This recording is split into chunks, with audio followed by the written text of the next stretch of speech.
ராம விஜயம். இந்த நூலை எழுதியவர் பெயர் ஸ்ரீ ஸ்ரீதர சுவாமிகள். சமர்த்த ராமதாசர் என்னும் மகான் தனது 73ஆம் வயதில் 1681 மறைந்தார்.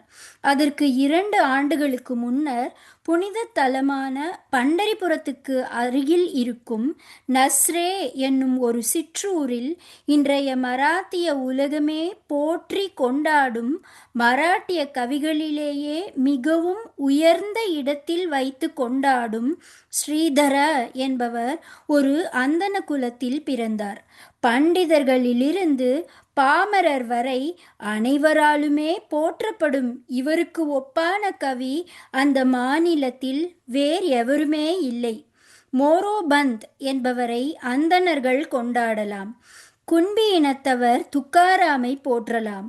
ஆனால் அந்த இரு சமூகங்களுமே இவரைத்தான் இன்னமும் போற்றி மற்றவரை விடவும் முதன்மையாக கொள்வர். கொங்கண தேசத்தில் இருக்கும் எந்த கிராமத்துக்கும் குறிப்பாக மழை காலத்தில் சென்றாலும் இறை உணர்வுள்ள மராத்தியர்கள் தங்கள் குடும்பங்களுடனும் நண்பர்களுடனும் ஸ்ரீதர சுவாமிகளின் புனித நூல்களை பாராயணம் செய்வதை இயல்பாகவே காணலாம். அவ்வப்போது எழும் லேசான சிரிப்பொலி, பெருமூச்சு, கண்ணீர் இவற்றை தவிர அவர்களது கவனத்தை கலையச் செய்யும் ஒரு சிறிய சத்தத்தை கூட அங்கே கேட்க முடியாது. உணர்ச்சி பெருக்கு தாங்க முடியாமல் ஒருவர் பெருத்த குரலிட்டு அழத்துவங்க கூடியிருக்கும் அனைவரும் அவருடன் சேர்ந்து குரல் எழுப்ப பாராயணம் செய்பவரை சற்று நேரம் நிறுத்தி வைக்கும். இன்றும் நிகழும் இந்த காட்சிகள் இந்த பெரும் புலவரின் கவித்திறமைக்கு சான்றாக விளங்குகிறது. அதற்கு முன்னால் இந்த மகானை பற்றி வேறெவர் சொல்லும் எதிர்கருத்தும் இருக்குமிடம் தெரியாது மறைந்து போகும். சம்ஸ்கிருத மொழி அறியாத எளிய மக்களை பலவீனமான சமூகம் என ஆங்கிலேயர்களால் இகழப்பட்ட எளிய மக்களை மனதில் கொண்டே இந்த நூல்களை தான் இயற்றியதாக ஸ்ரீதர சுவாமிகள் சொல்கிறார். படித்தறிந்த பண்டிதர்களும் வடமொழி பாண்டித்யம் படைத்த ஒரு சிலருக்கு மட்டுமே சொந்தமாக இருந்த பல அரிய புராணங்களை எளிய மக்களும் செவ்வனே படித்தறிந்து அதில் திளைக்க செய்ததில் இவருக்கு மிகப்பெரிய பங்கு உண்டு. அவர்களது தாய்மொழியான மராத்தி மொழியிலேயே அவர்கள் அனைவரும் உணரும் வகையில் இராமாயணம், மகாபாரதம், சிவபுராணம் போன்ற நூல்களை இயற்றி பெரும் சேவை செய்திருக்கிறார். துக்காராம் ராமதாசர் போல சொந்தமாகவே நூல்களை இயற்றவில்லை என்றாலும் இவரது பணி மகத்தானதே.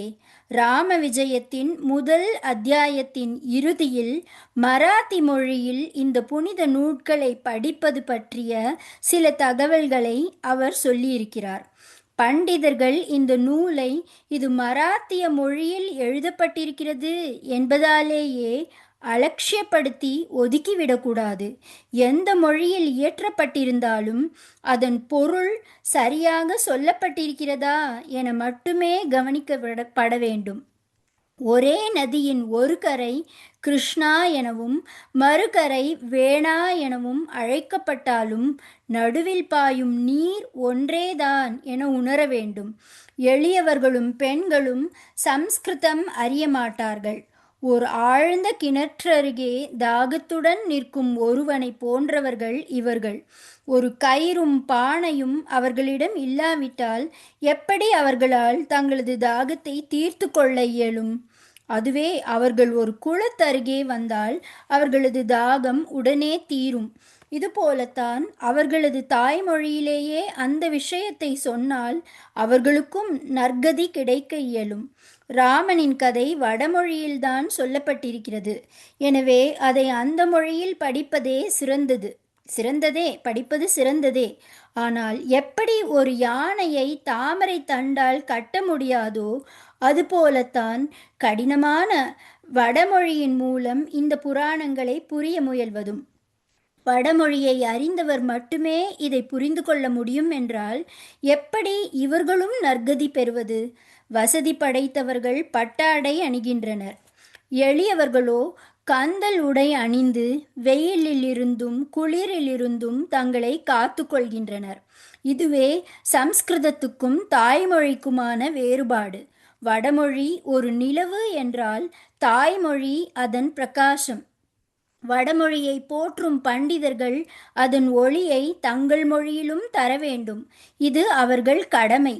ராம விஜயம், பாண்டவர் பெருமை, சிவனாரின் அற்புதங்கள் என பல நூல்களை இவ்வண்ணம் அவர் மராத்தி மொழியில் தந்திருக்கிறார். தனது 60வது வயதில் 1728 இந்த மகான் மறைந்தார்.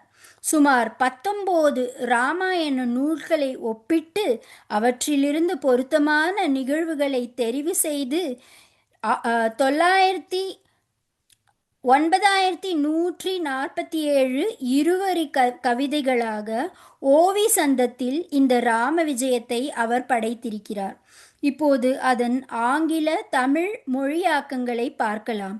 ஒரே நீண்ட நூலாக இது மராத்தியில் தரப்பட்டிருந்தாலும் படிப்பவரின் வசதிக்காக இதனை சிறிய அத்தியாயங்களாக பிரித்து தந்திருக்கிறேன்.